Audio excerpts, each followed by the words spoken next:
Welcome to the PDA Parenting Podcast.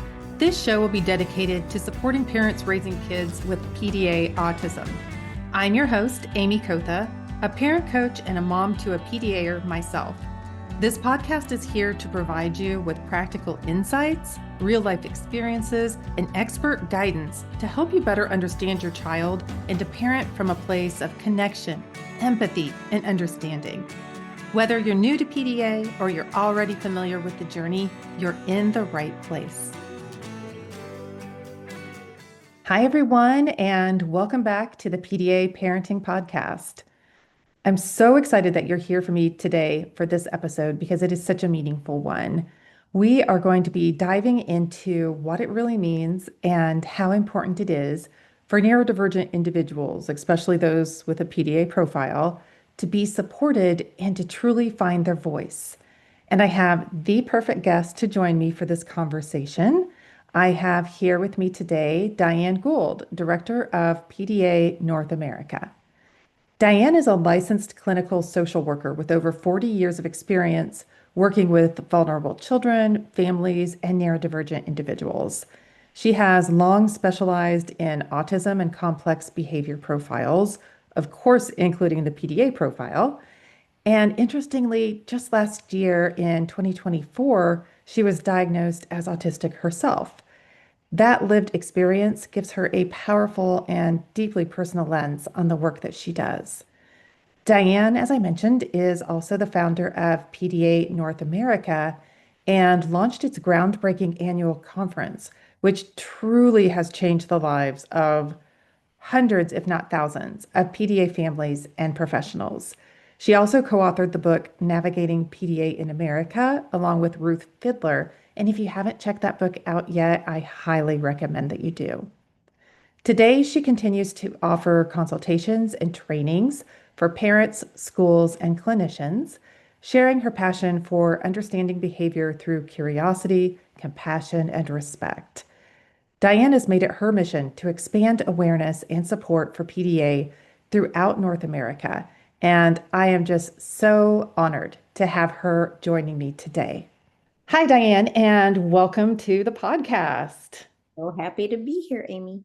I am so truly happy to have you here today. And I have to start by saying, you have played such an important part in my family's journey that even if it makes me uncomfortable, I have to introduce you that way because first of all, it was an amazing stroke of luck that I had to find you through your peers program, which is not, you don't call it social skills, right? It's more what, relational skills? Friendship and relationship. Yeah. Now we've just updated it. So we're calling it a peers informed program because we've gone rogue. So I love that. Yes. Yeah. Incredible program. So that was really great for my kiddo and for me because it has that parent component to it as well, which was really super helpful. So I met you through peers, and I remember one day I just saw at the bottom of your email you listed PDA North America, and I was like, PDA, that sounds really familiar. And I looked it up, and it reminded me that I had looked it up years earlier in regard to my older daughter, who seemed to be exhibiting PDA type behaviors or action, whatever. I got excited about it and then came and talked to you about it, and we had the full conversations, which led to where I'm at now, led to my daughter getting diagnosed with that PDA profile. And that has changed my entire family, right? It has helped her so much. It has helped all of us know better how to support her.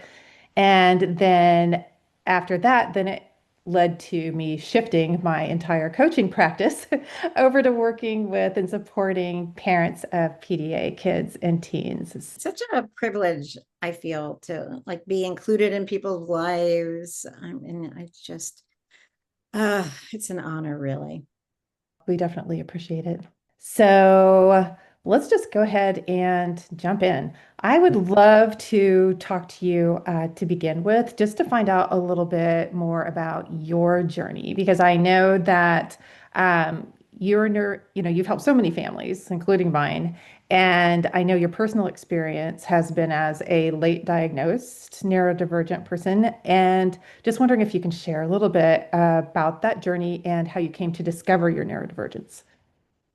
Sure. I mean, so embarrassing, really. Like, I just thought I was really good with all my clients and autistic people in general. I just like thought I like really was highly skilled at understanding autistic people. Like, turns out I had an advantage, right? So Right. it's just silly. And actually my years ago, I was doing a little training on autism on a Sunday afternoon, and it was decades ago when I was dating my husband. And I'm like, it's Sunday afternoon. I have this short talk, like, come and hear it. It's like, it's an easy one. So he came, and after the talk, it was training on autism for a volunteer group. I said to him, hey, so what did you think? He's like, I think you're autistic. Oh my gosh. After I did, That's hilarious. and I was like, laughed it off, and really didn't. I don't know. It's so silly. Didn't really think much about it. I just thought it was a little quirky, and I also, and I still believe I'm like nonverbal learning disabled. Also, like, embarrassing. I really used to be adamant that NVLD people were not autistic. Okay. I'm like, it's a really fine line. And so I was wrong about that. And then I found highly sensitive people. And I'm like, maybe I should do that. But at the same time, as I was like thinking about it more, I hired just consultations with a couple psychologists who I know professionally, just to say, hey, I know this is weird, but like, will you consult with me? Because I'm wondering if I'm autistic. And both of them said, no, you're not autistic, Oh, that's so Yeah. interesting. Well, but then I realized, oh my gosh, and this is one of the interesting things about autism and PDA, is it took me a while to, like, I had one of those light bulb moments one morning, and thought, well, of course they don't think I'm autistic. They know me professionally. Like, they know my Oh, public self. right. Almost like the masking Right, self, right. right? They don't know how I am, like, at home. Or so I have to go to someone who doesn't know me. And one PDA adult who consulted for us, she kept teasing me, like, all right, this is Diane. She thinks she's not autistic, like, as she'd introduce me to people and like have a good laugh. And that really Oh my told me. gosh. I'm like, all right, I'm going to go to someone who I don't know. Who I did go to someone who diagnosed a few of my colleagues' friends, and someone in a different state who I didn't know. And she said, yes. And then I asked her to meet the next week to say, like, are you sure? And so she's like, yes. Oh Yep. my gosh.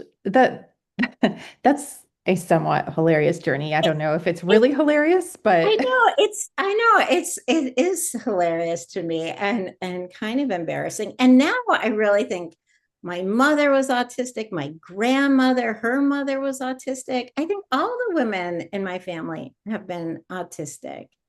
well, Uh, that's so interesting because I have a slightly similar story because I right now I'm actually getting ready to get a neuropsych evaluation for ADHD. okay. And I never thought about that about myself, even with my kids and learning everything about them for years and years and years. And then just over, I think maybe the last 3 to 4 years since I have been known you, frankly, and have been immersed, in this Right. community with PDA North America and then all my social outlets that I've met through there and just everything.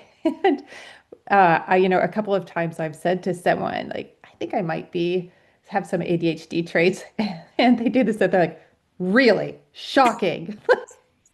Could have told you that within the first 30 seconds of meeting you. So I I, I know it's hard. I know. Now I'm obsessing if I'm ADHD, I'm obsessing if I'm PDA. I'm always obsessing about something. So I don't know. And I used to really feel and say the diagnoses didn't matter as much. Why do we have to put people in a box, and everybody has unique needs and strengths? And, I was kind of like an anti-label person for a long time. And that Mm-hmm. changed in that, especially for PDA, I think it's really helpful for people to find PDA, to recognize that they're not lazy, they're not difficult, that, Yep. they're not failures, all those things, that it's, because PDAs have been told you're not motivated, you're not trying hard enough, all those things. And then I also feel with autism, it can be really helpful and life changing. Even for me, I'm much more forgiving of myself. Mm-hmm. Uh, if I make a mistake, or um, thinking like, I mean, it's still a process, right? It's a journey. Like, all right, Right. my needs are valid. Like, my needs are valid. And Exactly. so, I mean, I do think that's so helpful. I am a little more angry because we don't give that message, especially to kids, that their needs Right. are valid. We give the message kind of suck it up, suffer in silence, those kind of messages. That's a really interesting journey because when you were younger, then did you find that there were times where, I mean, did you have a lot of times where you felt unheard? Well, I no, because I was really quiet. I like didn't ask for things. I did just enough to get by for everything. I also went to 5 elementary schools, which probably changed things up a little bit. It was a long time ago. Like, no one, you know, would have thought about like challenges, I think, because I just always was under the radar. Right. Yeah, that makes a lot of sense. I think that happens to a lot of our kids, though, even now. Absolutely, absolutely. And then after school, for PDA kids, they fall apart. Hmm. I mean, it takes all their energy away for things that are good for them, pleasure, social life, family time. But, or I think kids who are more internalized, like me, it was really just like reading and sleeping. That's what I do. Hmm. Go in a That, book, go to sleep. yeah. Yeah, that's funny. I used to read like that too. And I've talked to clients before who struggle with their children's use of technology. And I often point out, like, what did we do when we Right, were that age? We read. We right, read from morning till night. I would stay right. up past my bedtime with my Right, flashlight. Like, right, that exactly. was my escape. So Yeah, for a lot of these kids, it's an escape. absolutely. It just shuts out everything else and your own Right, thoughts. right, Right. right. The modern way. Yeah, exactly. Yeah. So it's interesting to think about like how these kids, well, how you found your voice being quiet, growing up quiet and reading a lot, and then now now you're a you're a thought leader and a spokesperson for neurodivergency and PDA, and you write books and all the things that you do that I have no idea how you find time in your schedule to even do some of them. I always Um, joke that like the part I like best about my neurodivergence is like my obsessiveness. Like, mhm. this has served me well in life. I know it's not for everyone. It doesn't serve them well. It serves me well. So I can get a lot accomplished because of that. Is it like a hyper focus? It's more, I wish I could say that. It's more like an anxiety based need to just get everything done possible, like to not miss a beat, to not drop something. Like, I always joke, like, how does someone go to sleep if they have an unread email? Like, Wow. Would that be possible? This So, is definitely a spectrum. You are yeah, on the yeah, opposite side of me, girl, because exactly. See, I but that, procrastinate. right. But I feel like that's missed so much in the conversations about autism specifically and PDA is that it is always both extremes.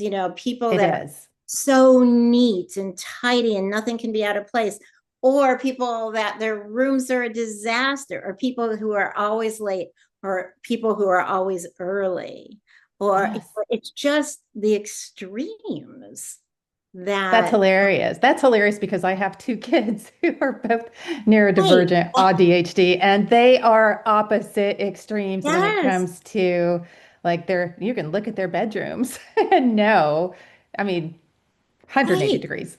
Yeah, Right. And that, because you live it, you don't have that issue. But so many people do, especially professionals, because when you try to put everyone kind of in one box, like hmm autistic kids are, you don't encompass both extremes. You pick one, and then right. you feel the other group can't be autistic.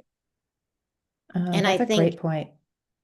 so I think that's what happens, that we just focus on one extreme, and which is why I think people historically who have PDA presentations have been kind of left out of any conversation because they don't appear like the kind of stereotypical autistic view or even ADHD view that people have in their minds. And it goes through all professionals too, educators, psychologists, psychiatrists, everyone. Oh, Uh, that's 100%. I mean, just look at Maya. She was not diagnosed with autism until she was 16, and she had had several. We paid for private neuropsychs, and she had had ones in the school system, and no one ever because of some of the social pieces and right, some of those right. differences. And it's, how professionals, like how we were taught. Like I even was emailing with a parent of a kid well, now he's an adult, but who was just diagnosed as autistic in his 20s that I probably saw for therapy probably when he was 10, and never entered my mind he was autistic because that wasn't Mhm. how I was taught. That, Right. that I and so I even offered to like talk to this kid and apologize. But that I bet there were like so many of those kids that I would have Yeah. sworn in my life weren't autistic. Uh, Yeah. because we just were taught the stereotypical male view, as Devin Price says, white boys who line up trains. Oh my gosh, exactly. Exactly. And I think about that a lot too. And I think about that intersection too of neurodivergent and girls and how difficult it is and how important it is that I know, that like you were saying about the diagnosis, and it's hard to figure out. A lot of people don't want to hear the labels and don't want their children labeled. And then I always come from the opposite because I was trying to get my kids labeled just to get them services. Because if you have private insurance, you're not getting, the services that you might need covered without the labels. But labels, whatever. Then you have girls, though, that I think that we need to pay really special attention to because I think maybe with the girls and maybe boys as well, but I don't have sons, so I can't speak to that as much. But they really need to find their voices Right, right. because And when women don't have a voice, even neurotypical or whatever, if they don't have their voice, then there's so many safety issues as they get older. And then our neurodivergent girls, I think that just compounds on top of that. And then the BIPOC community or the LGBTQ plus community on top of that, all those intersectionalities, I think makes it so scary if we can't talk to our girls and have open conversations and help them to find their voice. Yeah, yeah, absolutely. And I think a lot about too that I think when kids are very young, they try out their voice Yes. and they get the message very quickly, like that is not okay. That is bad behavior. That is not accepted. We don't want to hear it. And Hmm. a lot of kids, especially girls, are internalizers. They get that message and then they shut their mouth because they have heard it doesn't work and it's not appreciated. Right, right. When we were younger, it was be the good girl, right? Kids are to be seen and not heard. Right, And while now society doesn't admit, I think, to saying those things, it's still right. there. It's still there. It's It just, is. Now I think we call it like being difficult. yes, Like silly things about getting your needs met. The first time I had PDA conference and I had PDA adult speakers, um, one of the speakers on the podium or kind of up in front uh got thirsty, got off the stage, went to the back, got a glass of water and brought it back. And I said after, I would never have done that, and they said, well, I was thirsty. right, Like I would have just been thirsty. I would have just suffered. right. I would have like followed some rule I had in my head that you're Yep, not supposed to do that. exactly. I would have done the same thing. Right. Right. And so I think, unless we train it out of people, or the people, which is often PDAers, aren't willing to listen or have it trained out of them, Right. people can be better at meeting their own needs. And those are the people who do well in life, who understand their needs, recognize their needs, work to get their needs met, ask for what they need. Like that should be the goal. And sometimes we like will say that's the goal and understand it, but everything we do leading up to that gives them the opposite message that their needs aren't important. Exactly. And it's, again, I think a lot of it is, our families of origin and how we were brought up. And it needs to be so intentional because we don't have, we don't have typical kids. We can't be typical parents. Right. We need to be a little more intentional to try to help them with this because, and it's also, it's such a balance. I don't know what you think about that, but like when Maya was younger and we didn't know what was going on and everything was very, very hard. And so I was doing everything for her, leading to this learned helplessness that I was causing because I didn't want her to suffer, right? It's that whole balance, but like I was taking away her voice. Like she would try to tell me what she needed, and I would think she needed something else. It was so messy back then. And it's hard to know sometimes if a child's correct in what they need because of the Yeah. interception issues um and sometimes, to be honest, sometimes kids do ask for things because they're trying to find a solution. There's so many PDA kids who always want things, like kind Yeah. of it's like almost like I'll be happy if I get this toy. And then the parent buys the toy. And after 2 minutes, the child's not happy because kids are desperately looking for the solutions. In part, we do ask them for those solutions because we don't have them. So they'll make them up, or try, well, maybe it's that toy that would make me happy. It's maybe. So it's also complicated. I mean, what I love about the PDA approach is the partnership, the doing things together. So you're not asking them to do it independently and you're not necessarily doing something for them. It's that partnership, doing things together as equal partners, which I think could benefit kind of everyone, not just PDA families, as a way to find that balance. And also understanding, I think, especially with PDAs, the concept of fluctuating capacity, that Right. sometimes you just do have to do something for them. Mm-hmm. Sometimes you don't. It's not like one size fits all. It's not like all the time. And that inconsistency trips up people. It definitely trips up school related staff. Like why Yeah. a PDA could do something yesterday and not today, or this morning and not today. Because sometimes, I have that PDA t-shirt, PDA North America t-shirt. I think it just says like, give them the freaking fish or something. Yeah. Sometimes, people just are depleted and they need to be taken care of. That Right. challenge is knowing when and having Right. that, being that attuned and knowing what someone needs. And that's why the parent or caregivers or anybody who is interacting with a PDA or really needs to be curious and attuned to the kid. Exactly. And I always say that even before I knew about the PDA for Maya, like things shifted in our home when I started to be curious. I think it Yeah, was when I became a coach and I right, learned how to, like motivational interviewing and right, nonviolent communication. And right. so It's I just amazing. used those skills with her Right.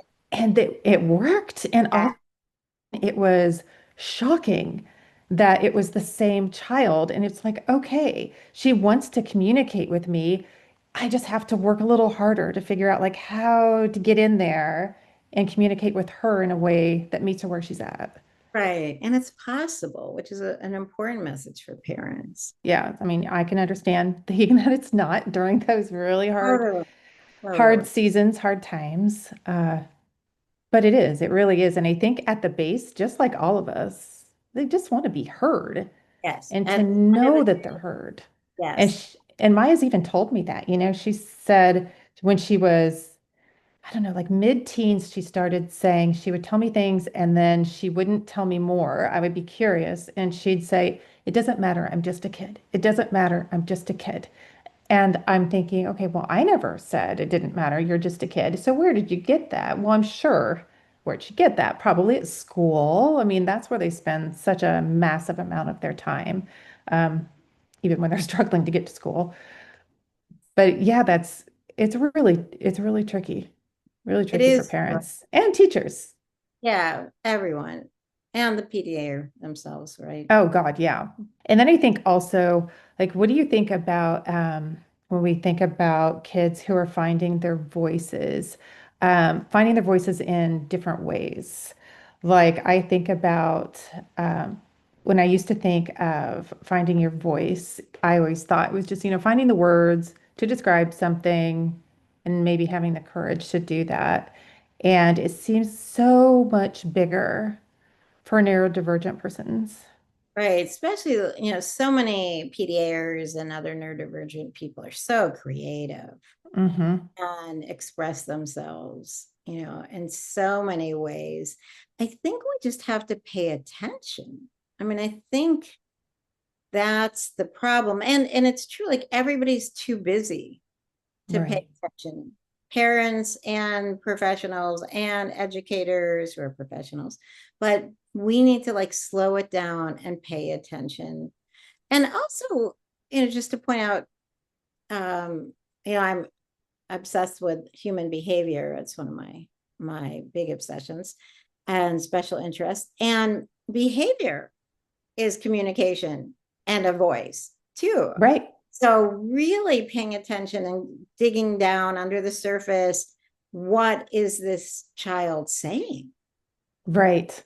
And Right. we miss that point all the time, that they are communicating Yeah, all the that's such a hard one at first. yes, Well, maybe maybe forever. I mean, we all struggle with that I because we're yeah, all human, right? So, totally, yeah, that's totally. that's so difficult. And then when we think about it with ourselves too, I think sometimes that's helpful, but yeah, Mhm. that all behavior serves a purpose. It's a symptom. It's we need to get out our detective hat or Right, whatever and try to figure out what's going on underneath it. And if we can pause long enough to try to think of what's underneath it, then it also helps us to stay regulated and not join them in whatever behavior is happening.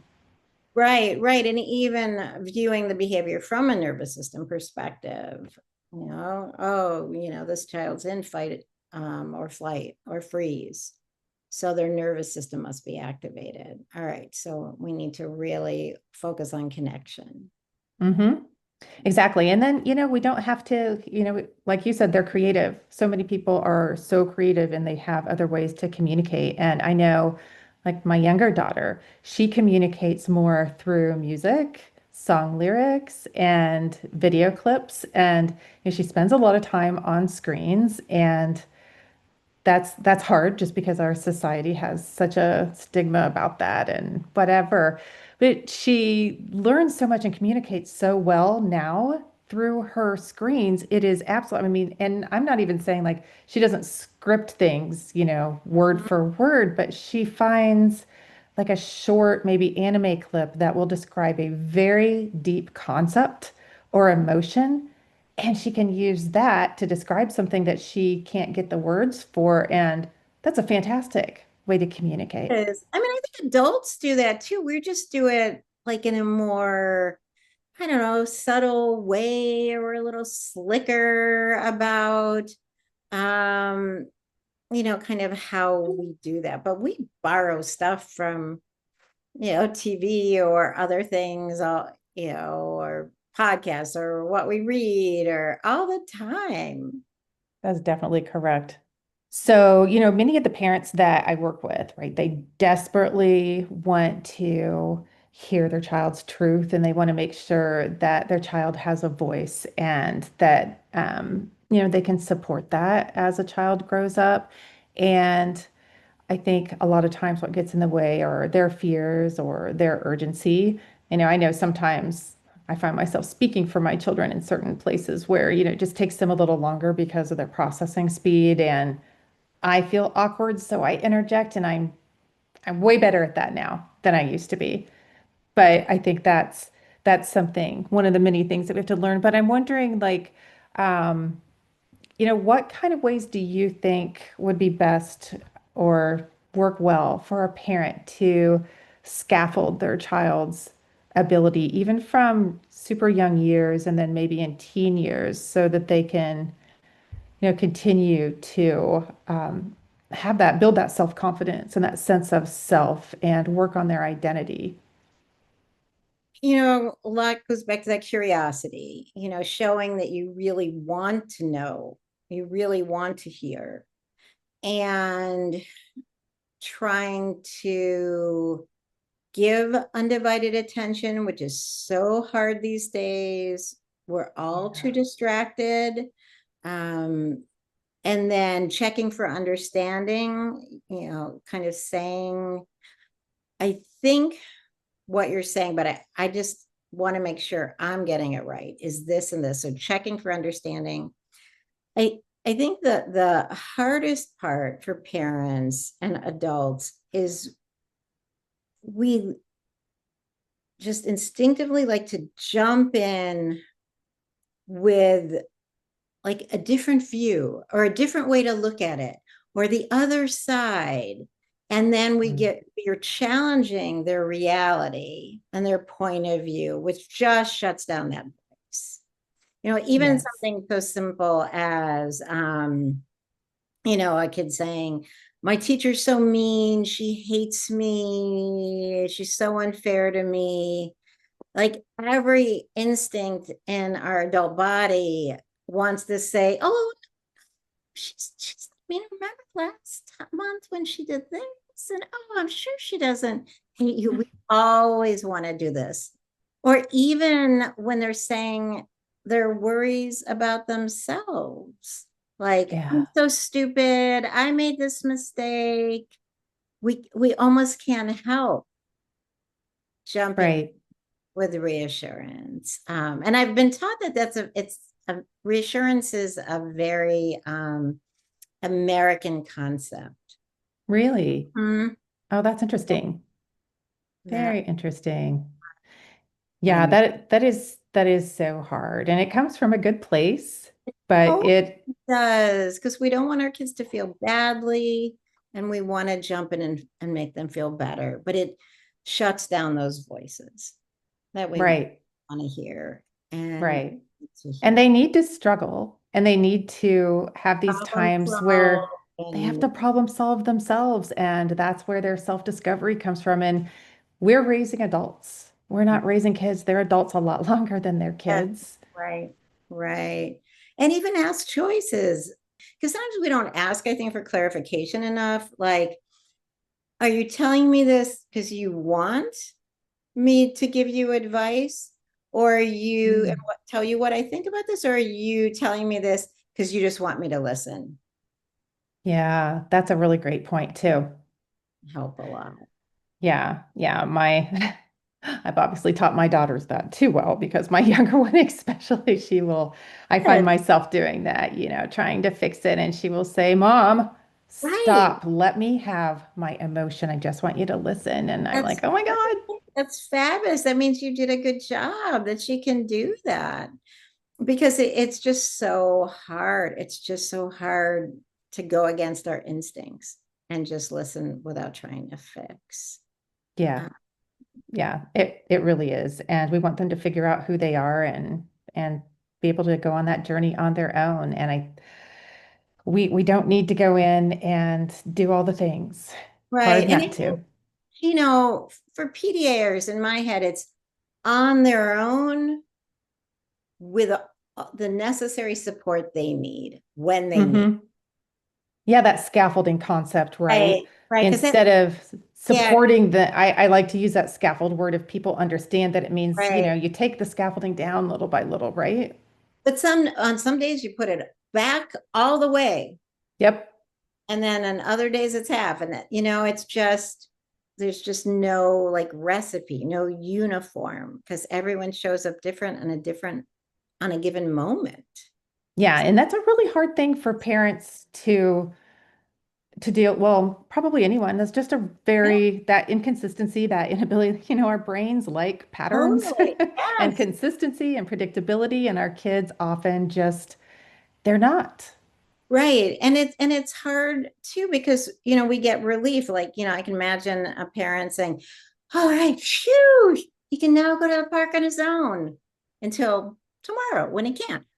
Right. And then, then you're automatically going Right. to what happened? What just Right. happened? And then it's the whole thing of maybe it's not just what just happened. It's Right. probably been happening over a period of time. Right. Or just the buildup of the day. And that doesn't mean he'll never be able to go to the park himself. But if we like freak out and we say, what do you mean, Mimi? I planned my day because yesterday you went to the park by yourself. So I thought today we could go. So, we then it makes it less likely for them to go to the park on their own another time.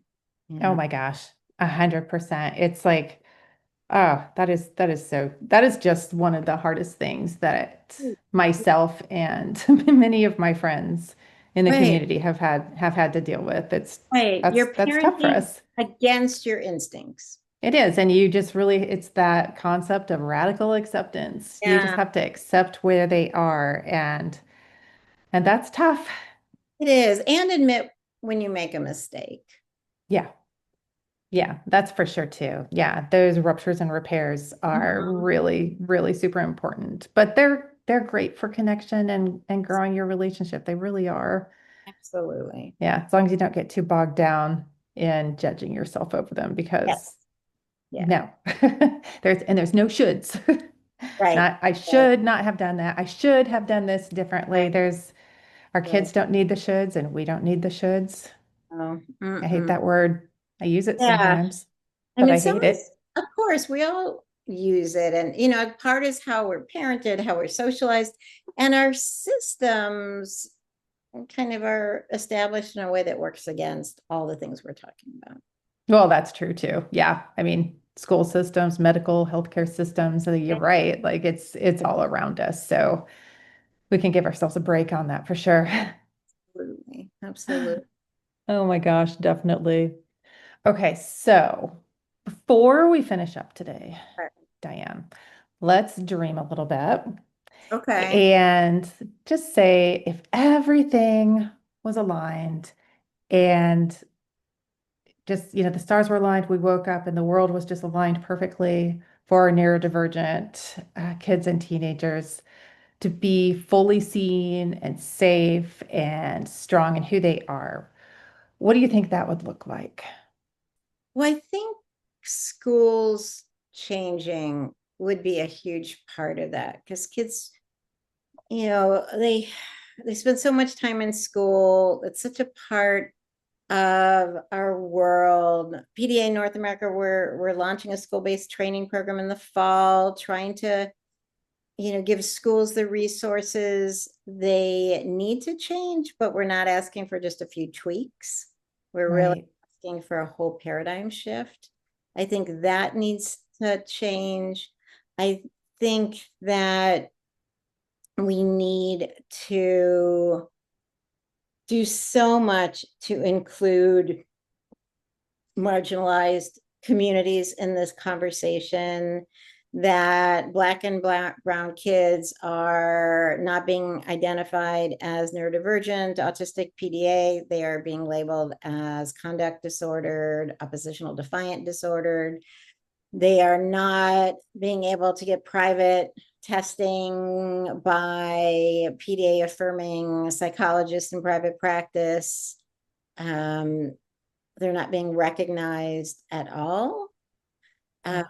we need to focus on recognizing that autism and neurodiversity can look so many different ways and start meeting people's needs early to fight the depression and burnout and suicidality that's happening in our population.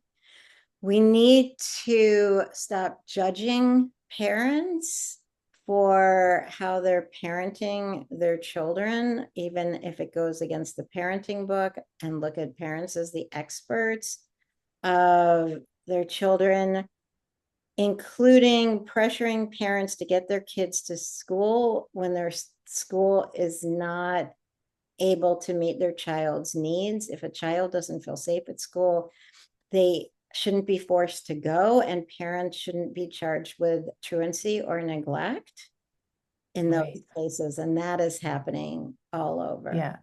That is heartbreaking. It is. I mean, that's just a start. I think, understanding the co-occurring health and medical issues that occur for autistic and PDA kids. I think that's a huge gap. I mean, I'm just like even starting to get my head around that.